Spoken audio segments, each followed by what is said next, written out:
Enregistre le cours est enregistré et la vidéo sera disponible sur, je ne sais pas si je veux dire ma chaîne Telegram, par exemple, OK?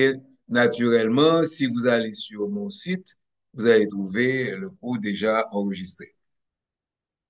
Alors, c'est le dernier chapitre du membre inférieur, c'est l'anatomie de surface. OK? Donc, les muscles, les tendons et les repères sont utilisés au membre inférieur pour localiser ce qui nous intéresse, les artères principales, les veines et les nerfs. À cause de leur grande taille, les vaisseaux peuvent être utilisés comme point d'entrée dans le système vasculaire. Par exemple, si on veut mettre une sonde pour arriver jusqu'au cœur, on peut passer par la veine fémorale. À cause de leur, oui. De plus, les vaisseaux du membre inférieur étant plus éloignés du cœur et plus bas situés dans le corps, la nature des peaux périphériques peut fournir des informations importantes sur l'état du système circulatoire en général. La sensibilité cutanée et la force musculaire au niveau des membres inférieurs peuvent être testées pour évaluer les segments lombaux et sacraux de la moelle spinale. Ça veut dire nous là, c'est que si par exemple, pour gens qui font stroke, au besoin qu'on ait et ouais, on n'a pas qu'à marcher. Donc, en connaissant l'anatomie de surface, c'est là qu'on qui est sous la sensibilité de tel nerf, c'est là qu'on qui muscle, c'est tel muscle, c'est quel nerf qui le fait fonctionner. Ainsi, vous pouvez avoir une idée sur la structure nerveuse qui est à la tête. Et même si vous connaissez les aires, les territoires les différentes parties du membre inférieur dans le cerveau, vous pouvez à peu près savoir c'est quelle partie du cerveau qui est dans la tête. C'est beaucoup de théorie, mais en pratique, c'est un truc super spécialisé et que personne ne connaît très bien.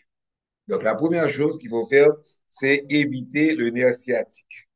OK? Comme on l'avait montré. OK? Lorsque vous faites une injection, IM, dans le muscle, OK? Vous pouvez utiliser la région glutéale. Personnellement, je préfère utiliser le bras parce qu'avec le bras, on va rien piquer. On se rappelle? On doit faire une croix. Regardez bien où se fait comment est-ce qu'on fait la croix. Parce que le plus souvent, et je vais mettre mon pointeur, le plus souvent, les gens, c'est sur la fesse qu'ils font une croix comme ça. Non. La personne doit être légèrement décalée et la croix se fait à partir de la section qui est la plus haute de la crête iliaque et vous descendez la verticale. OK? Malheureusement, la plupart des gens, ils font une croix comme ça. Non. Donc, vous cherchez la partie la plus haute de la crête iliaque, vous descendez votre verticale, OK? Et vous faites le deuxième point. OK? Le pli fessier étant la fin de la ligne. Et maintenant, cette distance entre le pression élevé de la crête iliaque et le pli fessier, prenez la moitié pour faire votre croix. Et vous piquez dans le cadran supéro-latéral. OK? Voilà. Donc, le livre donne des choses beaucoup plus précision. On vous dit que, bon, mais ça, puisque le nerf innerve les muscles, le nerf sciatique innerve les muscles du compartiment postérieur de la cuisse, et à partir du genou, les muscles de la jambe et du pied, et une surface cutanée appréciable. Le nerf pénètre dans le membre inférieur par la région glutéale, on se rappelle, c'est le nerf qui va sortir dans la grande échantillon échatique qui est divisé en deux par le muscle piriforme. Il y a un orifice supérieur et un orifice inférieur. Le nerf sciatique sort donc dans l'orifice inférieur. OK? Donc, le nerf pénètre dans le membre inférieur par la région glutéale et descend à mi-chemin entre deux repères osseux majeurs, facilement palpables. Bon, Facilement palpable, ça dépend aussi de la posture de la personne. OK?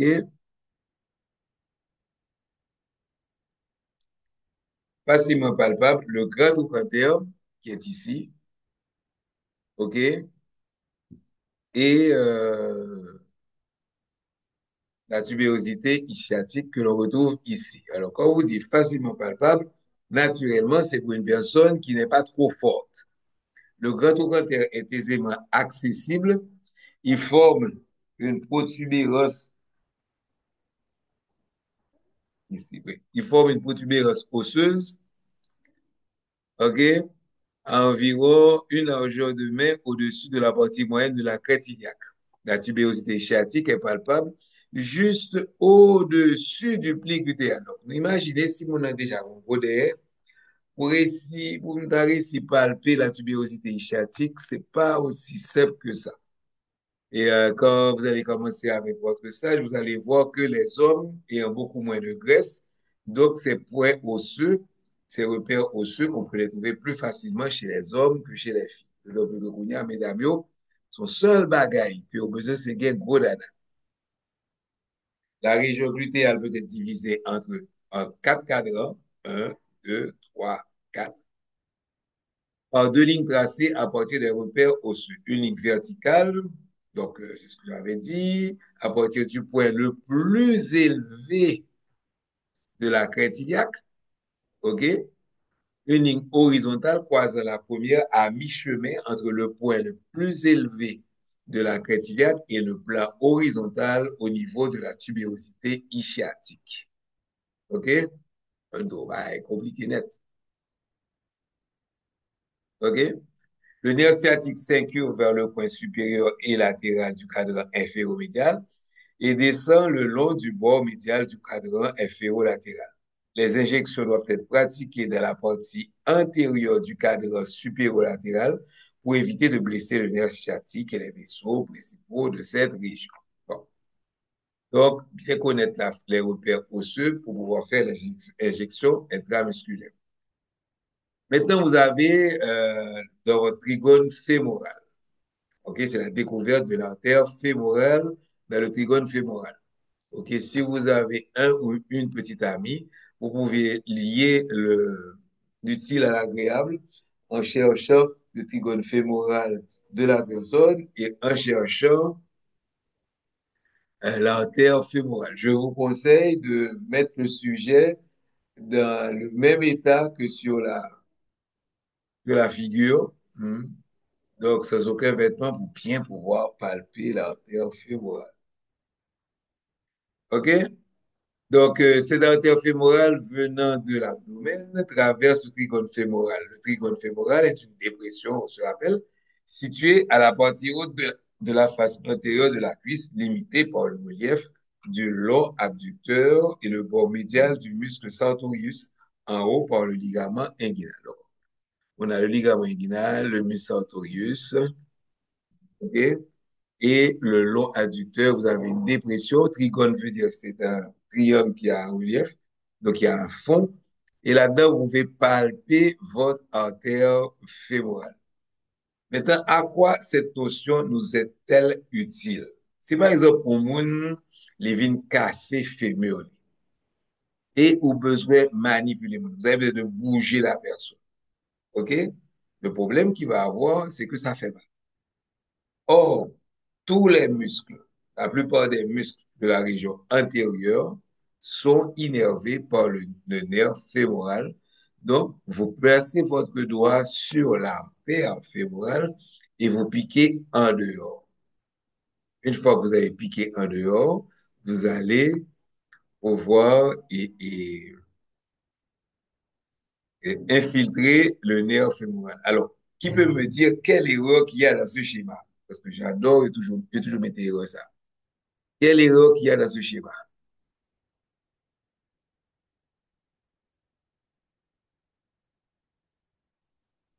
Bon, si je connais que si je campe, ma fin fait tout le temps, nous pas une réponse. Le nerf fémoral n'existe pas comme tel dans cette région. Déjà, dès son entrée, attendez, dès son entrée dans le trigone fémoral, le nerf fémoral s'est déjà divisé en ces quatre branches terminales.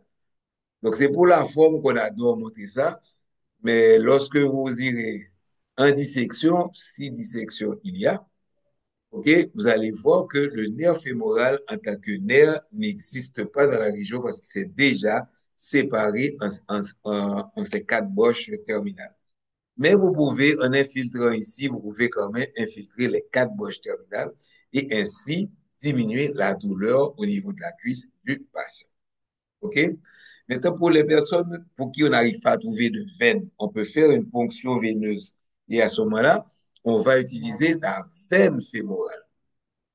Et c'est à peu près la même chose, sauf que cette fois-ci, votre doigt sur l'artère fémorale, vous allez piquer de préférence en dedans pour trouver la veine fémorale et ainsi faire une ponction pour les personnes. On le fait surtout pour les enfants pour qui on n'arrive pas à trouver de veine suffisamment grosse au niveau du membre supérieur pour faire la ponction. Bon, alors vous avez l'identification des structures autour du genou. Je n'insiste pas, c'est un simple schéma. Vous avez le tendon du quadriceps, la patella, le ligament patellaire, la tubérosité tibiale. OK? Donc, pour ça, vous l'avez qu'à regarder. Et maintenant, on va voir en arrière le muscle poplité. OK? Le muscle poplité, pardon, le creux poplité. L'avantage que le creux poplité a, c'est si par hasard, vous voulez annuler tout le membre inférieur. OK? Vous avez un patient qui s'est cassé la jambe et vous voulez lui mettre un plat de façon indolore. Vous pouvez toujours infiltrer, entendez? Vous pouvez toujours infiltrer au niveau du creux poplité. À ce moment-là, c'est toujours la même chose.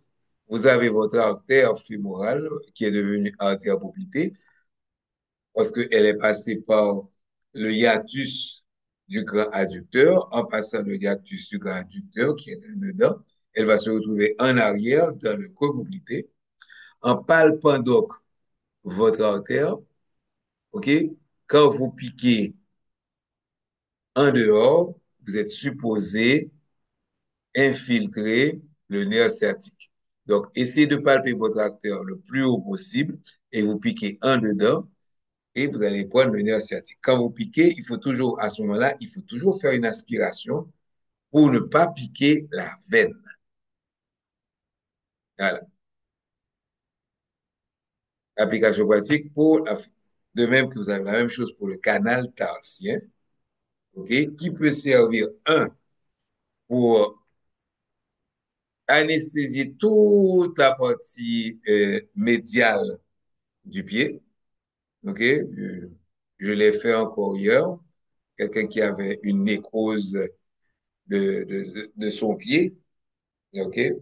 Donc, ça vous permet d'infiltrer. Mais aussi, comme vous pouvez palper l'artère. Donc, tout ce que je vous ai montré là, vous pouvez aussi, ça vous permet aussi de palper les poux périphériques. Donc, vous pouvez palper ici, cette artère-là. Donc, toujours oublié, non?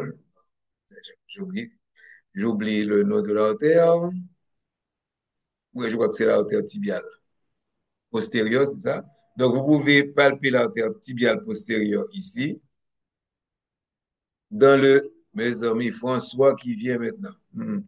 Vous pouvez palper l'artère poplitée, comme vous pouvez palper l'artère fémorale.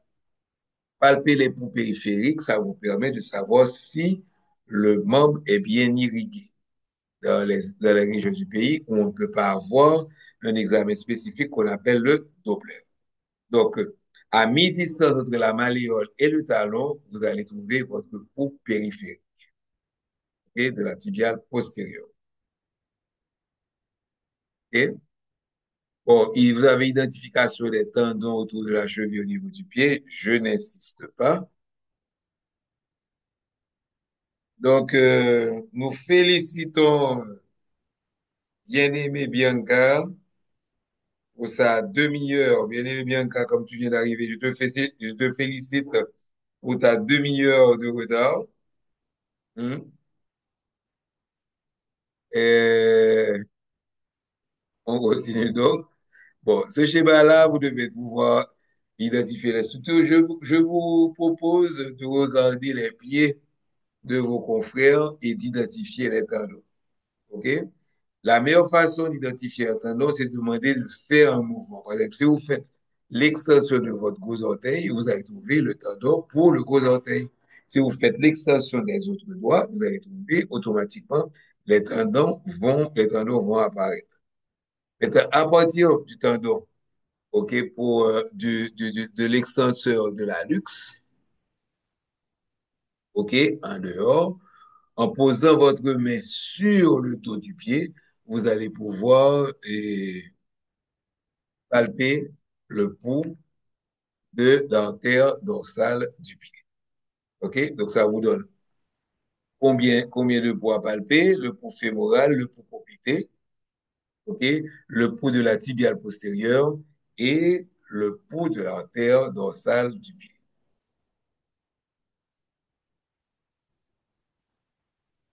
Maintenant, pour le reste, bon, ça, on vous dit localisation de l'artère plantaire. Je ne vais pas vous poser des questions parce qu'on ne peut pas la voir, on ne peut pas la sentir. OK? Et les veines superficielles que vous pouvez voir, surtout si la personne a des varices. Donc, ici, vous avez une révision pour les poux, OK? Fémorale, poplité, tibiale postérieure et pédieuse. Ça va? Bon, alors, on a fini pour le membre supérieur, pardon, pour le membre inférieur. Je vous laisse comme je dois, la semaine prochaine, j'ai des petites choses à faire. Donc, la semaine prochaine, on aura pas cours et on va recommencer donc dans 15 jours. Si j'ai pas de date pour les compositions, dans 15 jours, on commencera avec le membre supérieur. Avez-vous des questions sur le membre inférieur?